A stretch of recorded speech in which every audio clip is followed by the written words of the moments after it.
So last time we read chapter 1 and 2. We met Sophie and her sisters and her stepmom, who was not great. Um, we happened last. Um, Sophie was running the hat shop. Letty went to train to become a witch, and then the Witch of the Waste came in, turned Sophie old, and she went into the waste, and then we saw Howl's castle. So I think where we left off, he was just about to walk in. Okay. I have tea and a little bit of whiskey today. Because last stream we said we would do something. Okay, so chapter 3, in which Sophie enters into a castle and a bargain. It is the best, Meg. Oh, Sophie, you're here. I'm getting distracted. There was a large black door in the black wall facing Sophie. She made for that, hobbling briskly. The castle was uglier than ever close to. It was far too tall for its height, and not a very regular shape. As far as Sophie could see in the growing darkness, it was built of huge black blocks like coal, and like coal, the blocks were all different shapes and sizes. Chill breathed off these blocks as she got closer, but that failed to frighten Sophie at all. She just thought of chairs and fireside and stretched her hand out eagerly to the door. Her hand could not come near it. Some invisible wall stopped her hand from about a foot from the door. Sophie prodded at it with an irritable finger. When that made no difference, she prodded with her stick. The wall seemed to be all over the door from as high as her stick could reach, and right down to the heather sticking out from under the doorstep. Open up! Sophie cackled at it. That made no difference to the wall. Very well, Sophie said. I'll find your back door. She hobbled off to the left-hand corner of the castle, that being both nearest and slightly downhill. But she could not get around the corner. The invisible wall stopped her again as soon as she was level with the irregular black cornerstone.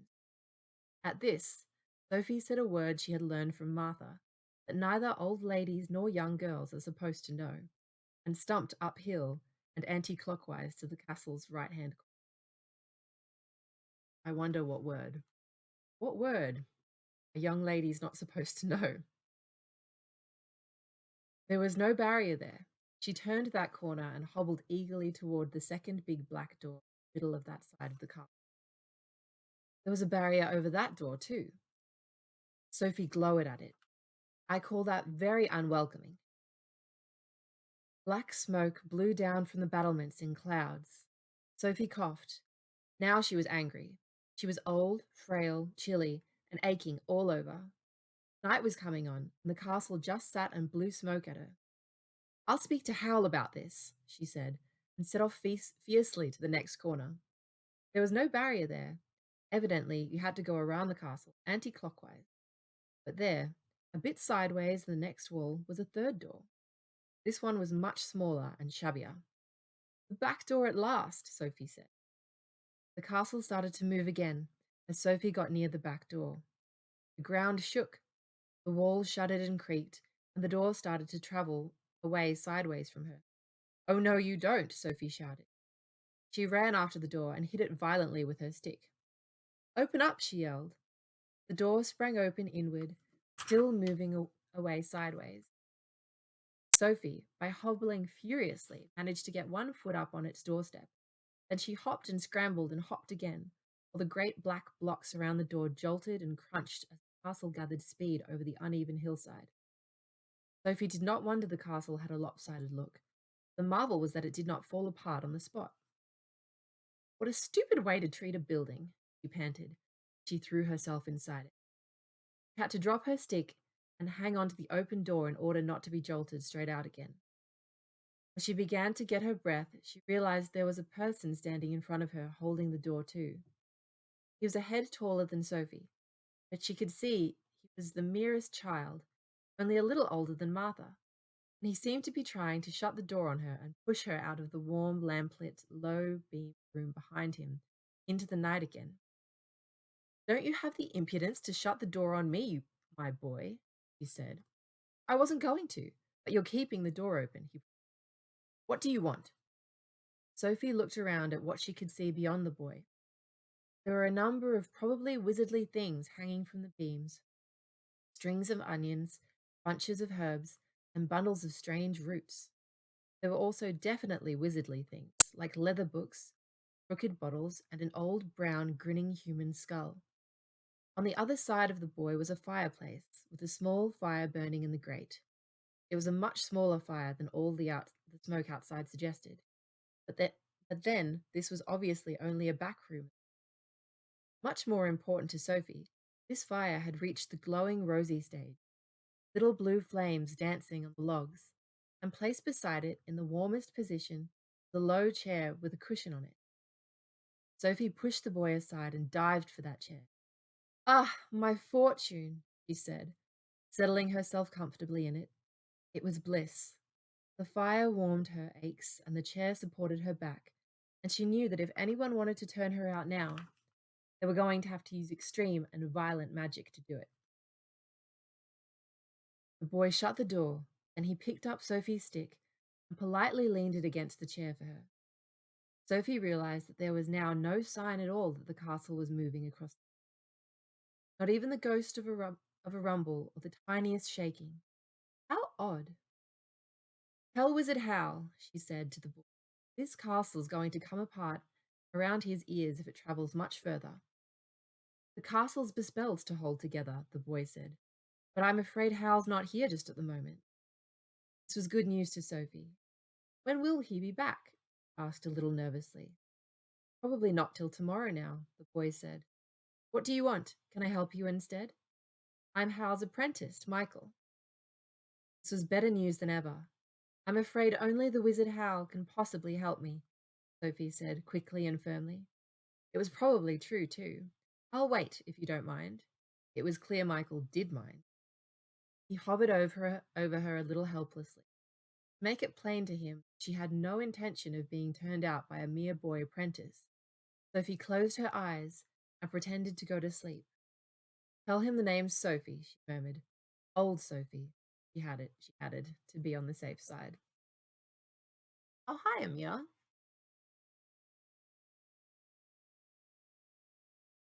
Sorry, whiskey break. And a tea break, because I want something warm as well. Hello, Argentina.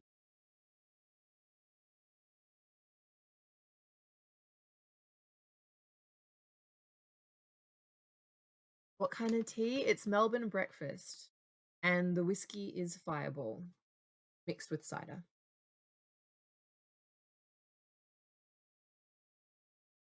Continue. Sorry.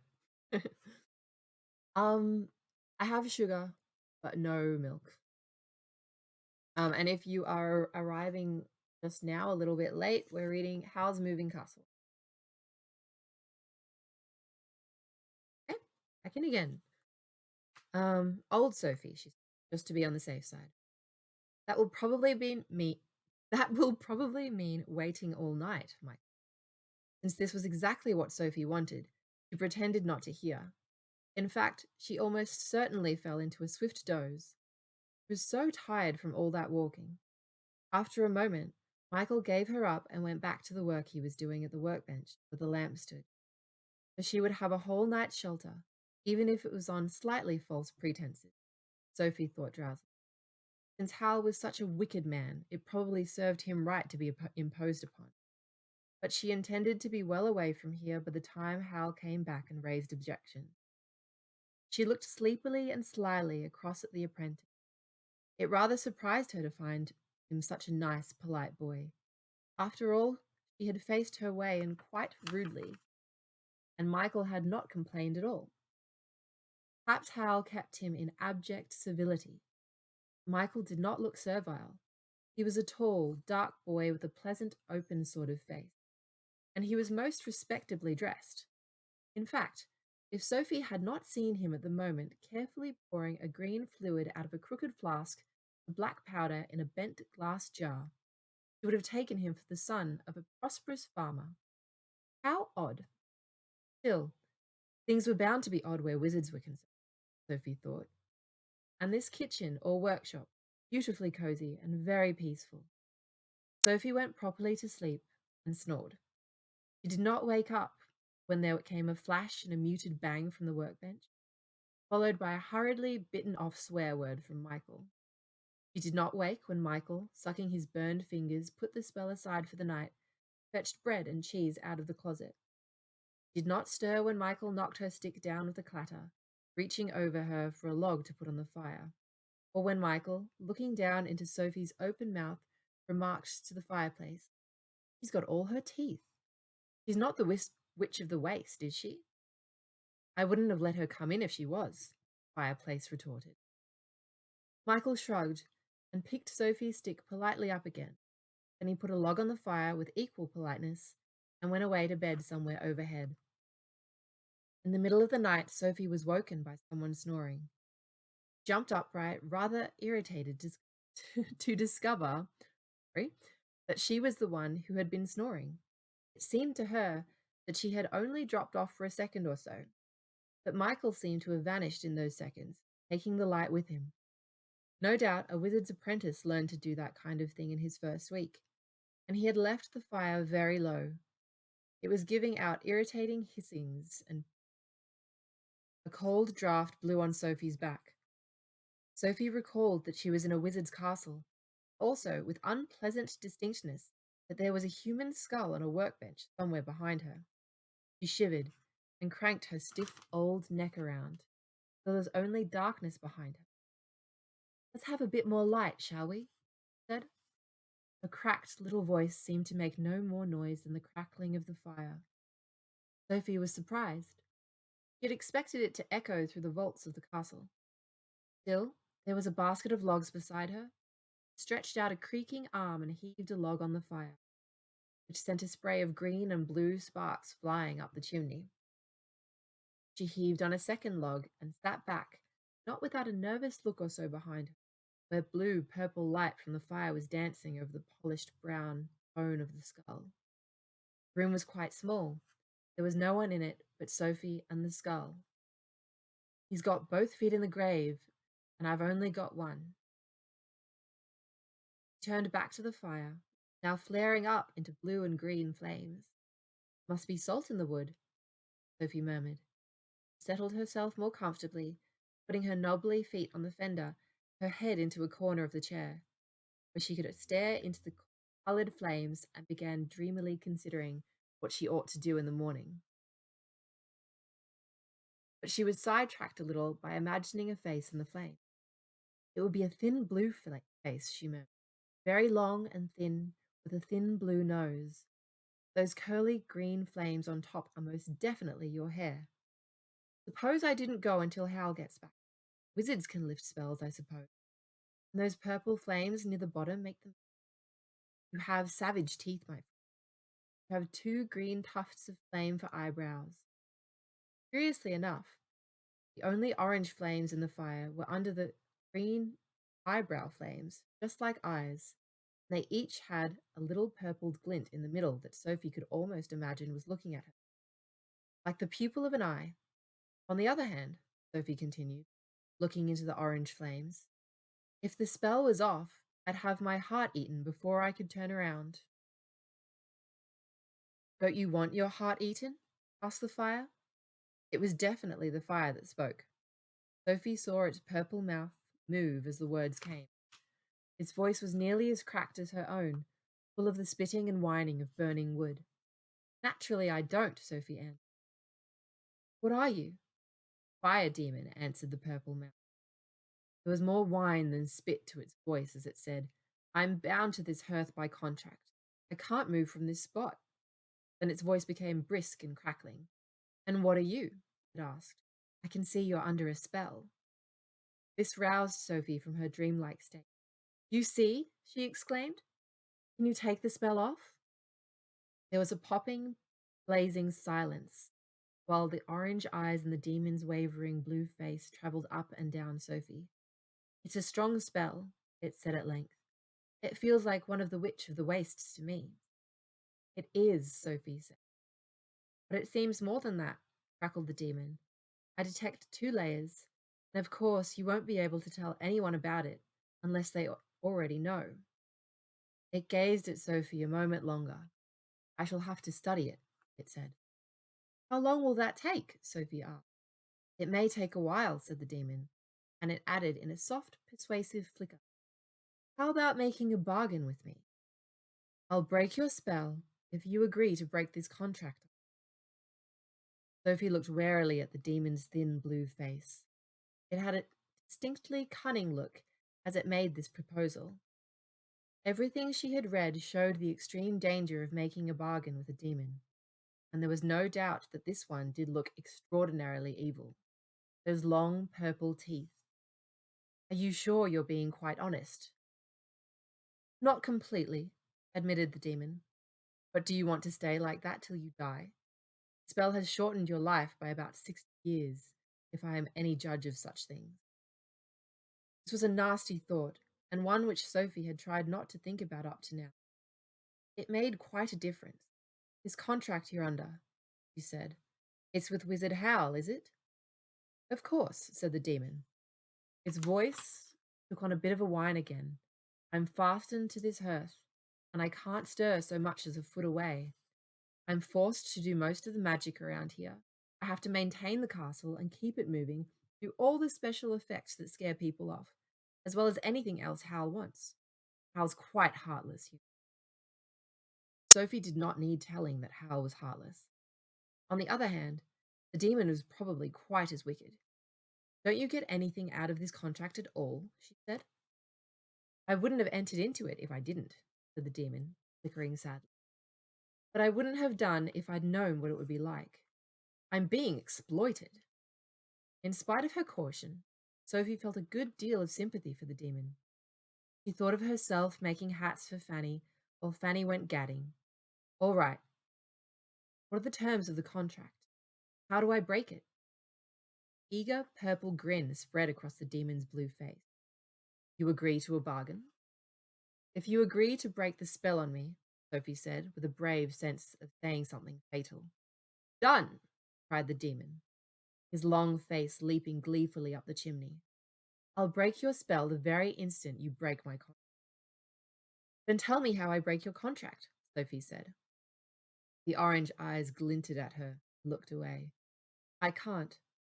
Part of the contract is that neither the wizard nor I can say what the main clause is. Sophie saw that she had been tricked.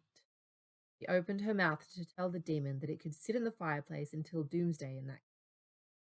The demon realized she was going to. Don't be hasty, it crackled. You can find out what it is if you watch and listen carefully. I implore you to try. The contract isn't doing either of us any good in the long run. I do keep my word. The fact that I'm stuck here shows that I keep it. It was in earnest, leaping about on its logs in an agitated way. Sophie again felt a great deal of sympathy. But if I'm to watch and listen, that means I have to stay here in Howl's Castle, he objected. Only about a month. Remember, I have to study your spell too, the demon pleaded. But what possible excuse can I give for doing that? Sophie asked. We'll think of one. Howl's pretty useless at most things. In fact, the demon said venomously, hissing. He's too wrapped up in himself to see beyond his nose half the time. We can deceive him, as long as you'll agree to stay. Very well, Sophie said. I'll stay. Now find an excuse. She settled herself comfortably in the chair while the demon thought. It thought aloud in a little crackling, flickering murmur, which reminded Sophie rather of the way she had talked to her stick when she walked here. And it blazed while it thought with such loud and powerful roaring that she dozed again. She thought the demon did make a few suggestions. She remembered shaking her head to the notion that she should pretend to be Hal's long lost great aunt, and to one or two other ones even more far fetched. But she did not remember very clearly. The demon at length fell to singing a gentle, flickering little song. It was not in any language Sophie knew, or she thought not, until she distinctly heard the word saucepan in it several times, and it was very sleepy sounding. Sophie fell into a deep sleep with a slight suspicion that she was being bewitched now, as well as beguiled, but it did not bother her particularly. She would be free of the spell soon. We finished chapter 3.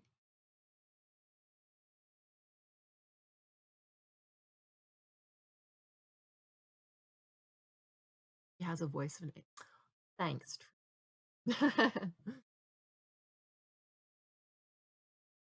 All right. Has anyone read this before? Besides Meg, because I know Meg has.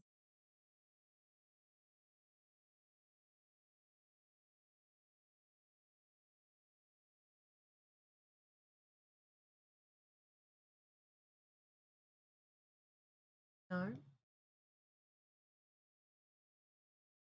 you lagging, Pippa? Oh.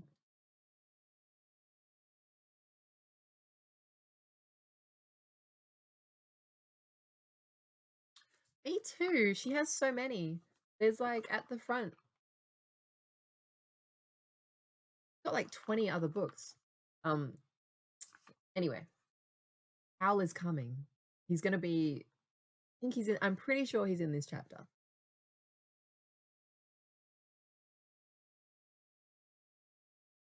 Mm.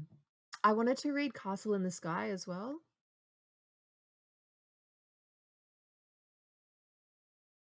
I should just read the rest of the ones that have Howl in it. Um, okay. So Sophie is in the castle. She has gone to sleep. And now we are on to chapter 4. Oh, actually, I was going to ask you guys at the start of the stream, but I forgot. Um, did you want me to keep reading just in the hour time frame, or would you rather I go by chapters? So it takes about 20 minutes, 25 minutes or so per chapter. Um, would you rather I do like 3 chapters per stream, or just continue keeping it hour long? 2 chapters?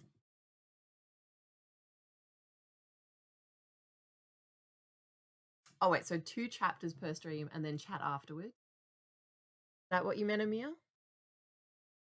Or chat during? Yes. Okay, cool.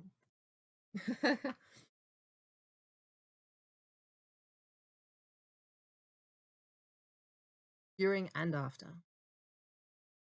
Okay. Oh, Sophie, King's letter is Amir.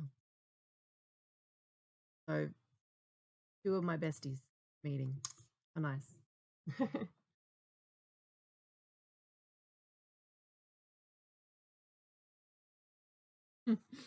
Okay, chapter 4.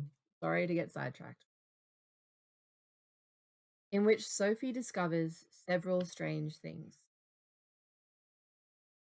When Sophie woke up, daylight was streaming across her. Since Sophie remembered no windows at all in the castle, her first notion was that she had fallen asleep trimming hats and dreamed of leaving home. The fire in front of her had sunk to rosy charcoal and white ash, which convinced her that she had certainly dreamed there was a fire demon. But her very first movements told her that there were some things she had not dreamed. There were sharp cracks from all over her body. "Ow!" she exclaimed. "I ache all over." The voice that exclaimed was a weak, cracked piping. She put her knobby hands to her face and felt wrinkles. At that, she discovered she had been in a state of shock all yesterday.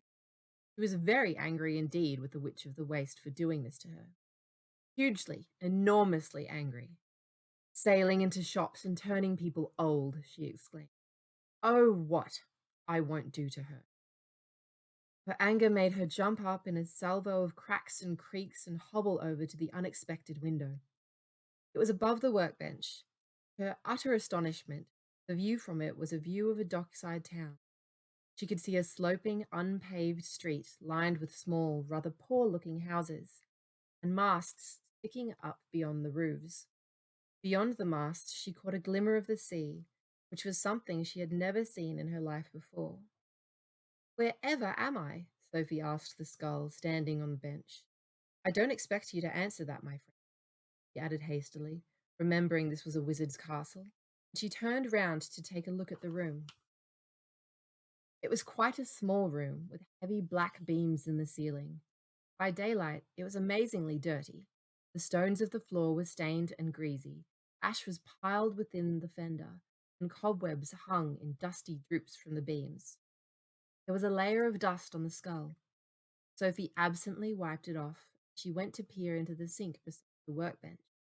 She shuddered at the pink and grey slime in it, and the white slime dripping from the pump above it. Howl obviously did not care what squalor his servants lived in. The rest of the castle had to be beyond one or other of the four low black doors around the room. Sophie opened the nearest. In the end wall, beyond the bench, there was a large bathroom beyond it.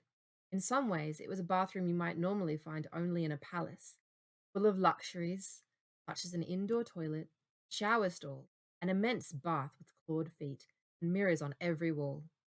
But it was even dirtier than the other room. Sophie winced from the toilet, flinched at the colour of the bath, recoiled from green weed growing in the shower, and quite easily avoided looking at her shriveled shape in the mirror because the glass was plastered with blobs and runnels of nameless substance.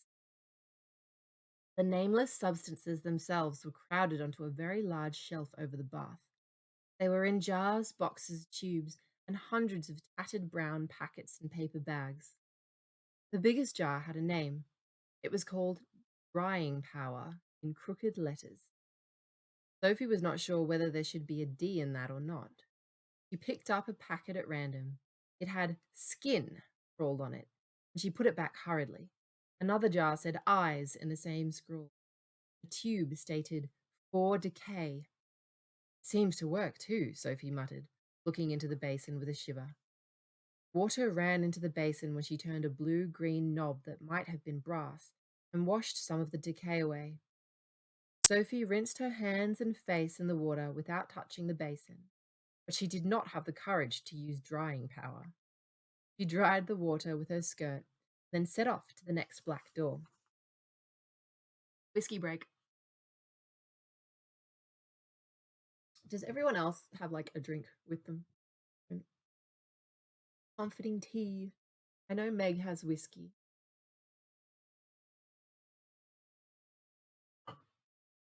Nope. Ree, get on that. You should get. You're drunk. Oh, that's fine. You can have happy drunk reading streams. I know Pippa is. Pippa's been drinking vodka for the past hour.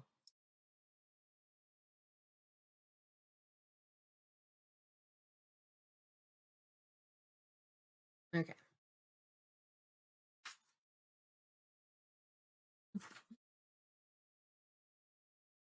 You're so healthy, Amir. I do nothing but eat.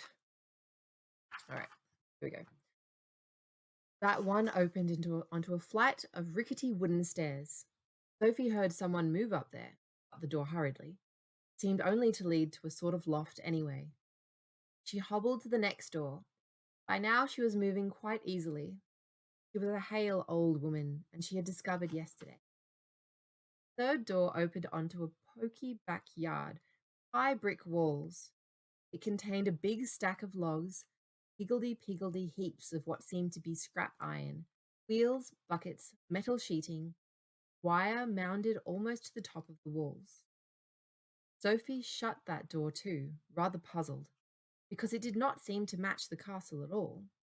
There was no castle to be seen above the brick walls. They ended at the sky. Sophie could only think that this part was round the side where the invisible wall had stopped her the night before. She opened the fourth door, and it was just a broom cupboard, two fine but dusty velvet cloaks hanging on the brooms. Sophie shut it again, slowly. The only other door was in the wall with the window, and that was the door she had come in by last night. She hobbled over and cautiously opened that. She stood for a moment looking out at a slowly moving view of the hills, watching Heather slide past underneath the door, feeling the wind blow her wispy hair and listening to the rumble and grind of the big black stones as the castle moved. Then she shut the door and went to the window. And there was the seaport town again. It was no picture. A woman had opened a door opposite, sweeping dust into the street. Behind that house, a greyish canvas sail was going up a mast in brisk jerks, disturbing a flock of seagulls into flying round and round against the glimmering sea. I don't understand, Sophie told the human skull. Then, because the fire looked almost out, he went and put on a couple of logs and raked away some of the ash. Green flames climbed between the logs, small and curly, and shot up into a long blue face with flaming green hair. Good morning, said the fire demon. Don't forget, we have a bargain. So none of it was a dream. Sophie was not much given to crying. She sat in the chair for quite a while, staring at a blurred and sliding fire demon, and did not pay much attention to the sounds of Michael getting up, until she found him standing beside her, looking embarrassed and a little exasperated. You're still here? He said. Something the matter? Sophie sniffed. I'm old, she began. But it was just as the witch had said and the fire demon had guessed. Michael said cheerfully, Well, it comes to us all in time. Would you like some breakfast? Sophie discovered she was a very hale old woman indeed. After only bread and cheese at lunchtime yesterday, she was ravenous. Yes, she said, and when Michael went to the closet in the wall, she sprang up and peeped over his shoulder to see what there was to eat. I'm afraid there's only bread and cheese, Michael said rather stiffly. But there's a whole basket of eggs in there, Sophie said. And isn't that bacon? What about a hot drink as well? Where's your kettle? There isn't one, Michael said. Hal's the only one who can cook. I can cook, said Sophie. Unhook that frying pan and I'll show you. She reached for the large black pan hanging on the closet wall in spite of Michael trying to prevent her. You don't understand, Michael said. It's Calcifer, the fire demon. He won't bend down his head to be cooked on for anyone but Harry. Calcifer finally got named.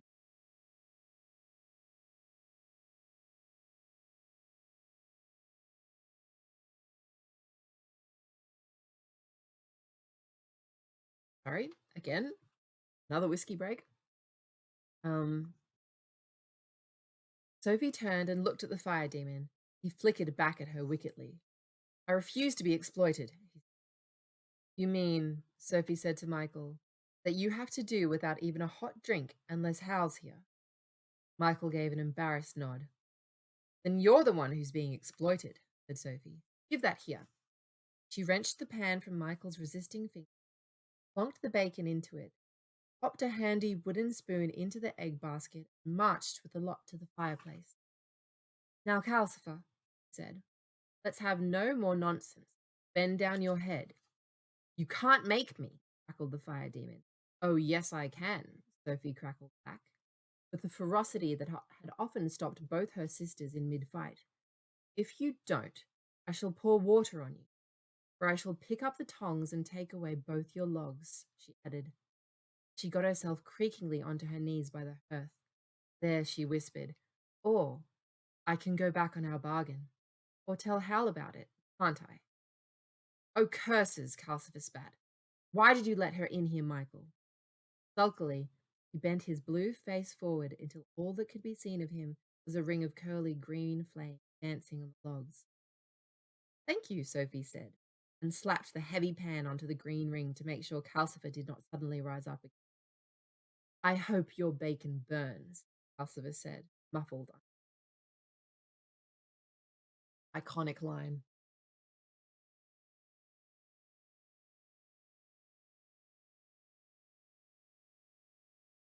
Sophie slapped slices of bacon into the pan. It was good and hot. The bacon sizzled, and she had to wrap her skirt around her hand to hold the handle. The door opened, but she did not notice because of the sizzling. Don't be silly, she told Calcifer. Hold still because I want to break in the eggs. Oh, hello, Hal, Michael said helplessly. The boy is here. Has arrived. Hope everyone's excited. I'm excited. Sophie turned around at that, rather hurriedly. She stared. Tall young fellow in a flamboyant blue and silver suit, who had just come in, stopped in the act of leaning a guitar in the corner. He brushed the fair hair from his rather curious glass green eyes and stared back. His long, angular face was perplexed. Who on earth are you? Said Hal. Where have I seen you before? I am a total stranger, Sophie lied firmly. After all, Hal had only met her long enough to call her a mouse before, so it was almost true. She ought to have been thanking her stars for the lucky escape she'd had then. She supposed, but in fact, her main thought was, good gracious, Wizard Howl is only a child in his 20s. For all his wickedness, it made such a difference to be old, she thought as she turned the bacon over in the pan. And she would have died rather than let this overdressed boy know she was the girl he had pitied on May Day. Hearts and souls did not enter into it. Hal was not going to know. She says her name's Sophie, Michael said. Came last night. How did she make Calcifer bend down? Said Hal. I just realized. The guy that was flirting with Sophie on May Day? It was Hal this whole time. Look. That is completely different in the also tea. I have read this before, it's just been a long time. I hope your vegan bacon burns. Rude. I don't eat bacon. It kind of freaks me out. Although I did have micro protein chicken nugget. Okay. Micro protein nuggies. Yeah, back to Hal. Important. She says her name's Sophie, Michael said. She came last night. How did she make Calcifer bend down? Said Hal. She bullied me, Calcifer said in a piteous, muffled voice from under the sizzling pan. Not many people can do that, Hal said thoughtfully. He propped his guitar in the corner and came over to the hearth. The smell of hyacinths mixed with the smell of bacon as he moved, Sophie firmly aside. Calcifer doesn't like anyone but me to cook on him. Kneeling down and wrapping one trailing sleeve round his hand to hold the pan. Pass me 2 more slices of bacon and 6 eggs, please, and tell me why you've come here. Sophie stared at the blue jewel hanging from Hal's ear and passed him egg after egg. Why I came, young man, she said. It was obvious after what she had seen of the castle. I came because I'm your new cleaning lady, of course. Are you indeed? Hal said, cracking the eggs one-handed and tossing the shells among the logs where Calcifer seemed to be eating with a lot of snarling and gobbling. Who says you are? I do, said Sophie, and she added piously, I can clean the dirt from this place even if I can't clean you from your wickedness, young man. Hal's not wicked, Michael said. Yes, I am, Hal contradicted him. You forget just how wicked I'm being at the moment, Michael. He jerked his chin at Sophie. If you're so anxious to be of use, my good woman, find some knives and forks and clear the bench. Did you just say chuggets, Pippa?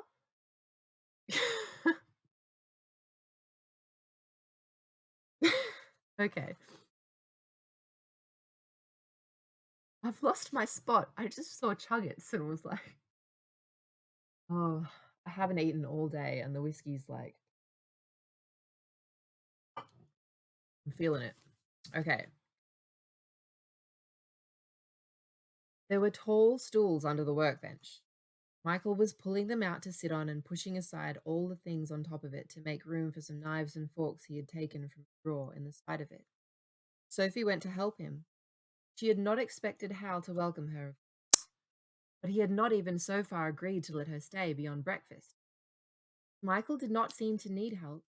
Sophie shuffled over to her stick and put it slowly and showily in the broom cupboard. When that did not seem to attract Hal's attention, she said, "You can take me on for a month's trial if you like." Wizard Hal said nothing but, "Plates, please, Michael," and stood up, holding the smoking pan. Calcifer sprang up with a roar of relief and blazed high in the chimney. Sophie made another attempt to pin the wizard down. "If I'm going to be cleaning here for the next month, I'd like to know where the rest of the castle is. I can only find this one room and the bathroom." To her surprise, both Michael and the wizard roared with laughter. It was not until they had almost finished breakfast that Sophie discovered what had made them laugh. Hal was not only hard to pin down, he seemed to dislike answering any questions at all. Sophie gave up asking him, asked Michael instead. "Tell her, Hal. It will stop her pestering." "There isn't any more of the castle, Michael, except what you've seen, and 2 bedrooms upstairs." "What?" Sophie exclaimed. Hal and Michael laughed again. Hal and Calcifer invented the castle, and Calcifer keeps it going. The inside of it is really just Hal's old house in Port Haven, which is the only real part. "But Port Haven's miles down near the sea," Sophie said. "I call that too bad. What do you mean by having this great, ugly castle rushing about the hills and frightening everyone in Market Chipping to death?" Hal shrugged. "What an outspoken old woman you are. I've reached that stage in my career when I need to impress everyone with my power and wickedness. I can't have the king thinking well of me. And last year, I offended someone very powerful, and I need to keep out of their way." It seemed a funny way to avoid someone, but Sophie supposed wizards had different standards from ordinary people, and she shortly discovered that the castle had other peculiarities. They had finished eating, and Michael was piling the plates in the slimy sink beside the bench when there came a loud, hollow knocking at the door. Calcifer blazed up. "Kingsbury door!" Hal, who was on his way to the bathroom, went to the door instead. There was a square wooden knob above the door set into the lintel, with a dab of paint on each of its 4 sides. At that moment, there was a green blob on the side that was at the bottom, but Hal turned the knob round so that it had a red blob downward before he opened the door. Outside stood a personage wearing a stiff white wig and a wide hat on top of that. He was clothed in scarlet and purple and gold, and he held up a little staff decorated with ribbons like an infant maypole. He bowed. Scents of cloves and orange blossoms blew into the room. "His Majesty the King presents his compliments and sends payments for 2,000 pair of 7-league boots," this person said.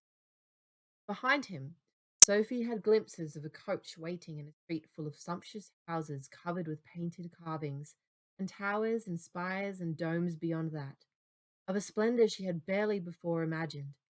She was sorry it took so little time for the person at the door to hand over a long, silken clinking purse, for Hal to take the purse, bow back, and shut the door. Hal turned the square knob back so that the green blob was downward again, and stowed the long purse in his pocket. Sophie saw Michael's eyes follow the purse in an urgent, worried way. Sorry, my throat was getting dry. Good night, Batman Rodriguez. I don't know who you are, but I'm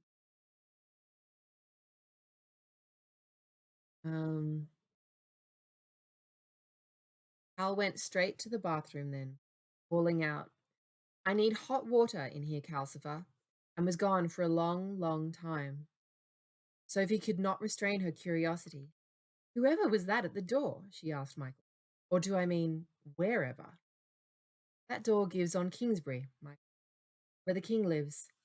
I think that man was the Chancellor's clerk, and," he added worriedly to Calcifer, "I do wish he hadn't given Hal all that money." Is Hal going to let me stay here? Sophie asked. If he is, you'll never pin him down, Michael answered. Hates being pinned down anything. And so we have finished 2 chapters today. Early. I guess maybe because I didn't talk as much this stream.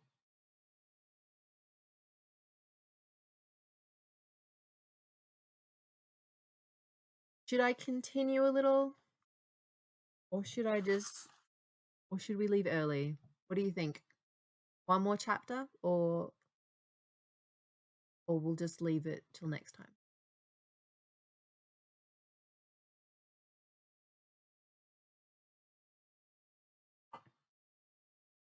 Thank you, Pippa.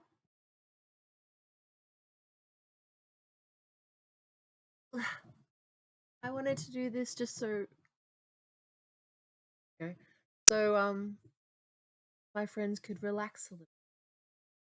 I know one of them has said he puts it on fall asleep to, which is nice. It means he's not really listening to the story, but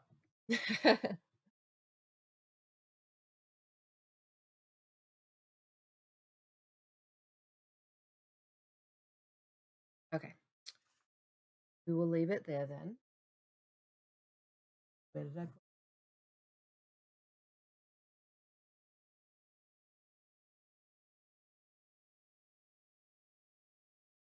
You mean what?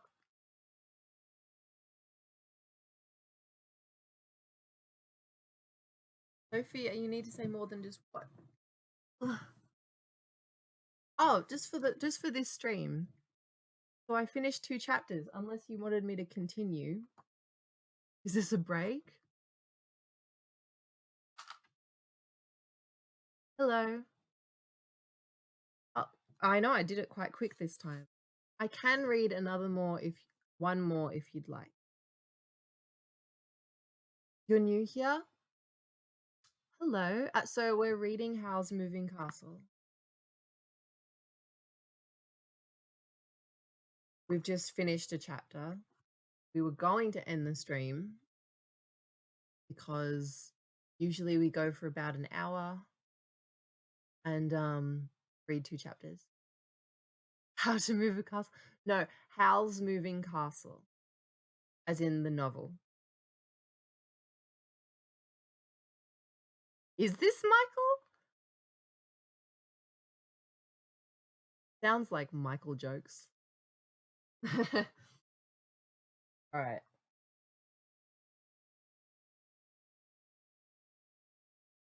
We will wrap it up here. There are hats. There are many hats.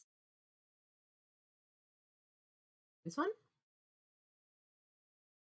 This is my whiskey glass. Blah, blah, blah.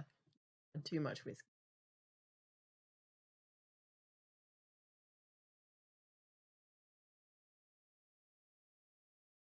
All right.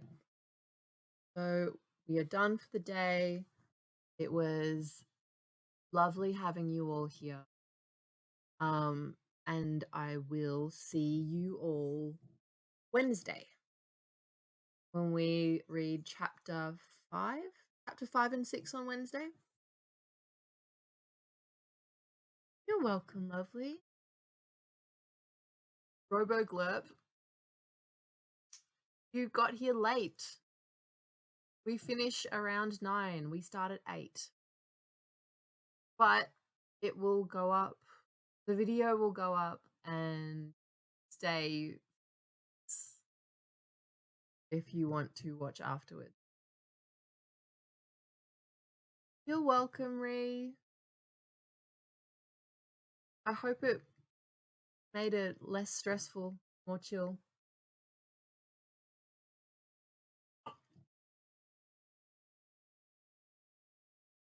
Okay. Good. Good. Cool. So we are done.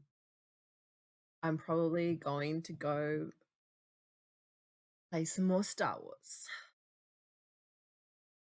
I played for 8 hours today. Had to wear my glasses. It's hurt. Um, mm,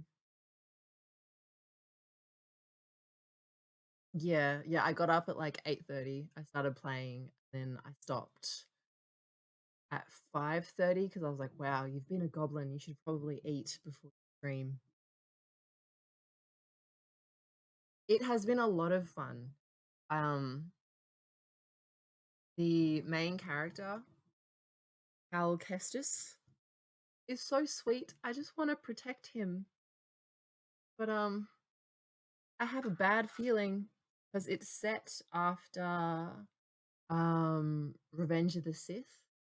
If you know your Star Wars movies, um, so and he's a Padawan who's grown up a little, so it's like 5 years I think after that. I at the end. It'd be real sad though if he does. Anyway, we're going off topic. This is a Howl's Moving Castle stream, and I will say good night. I hope you all sleep well and are relaxed after this. And I will see you all again on Wednesday. Everyone, even the people I work with, because I don't work until later on next week. Bye. Good night, everybody.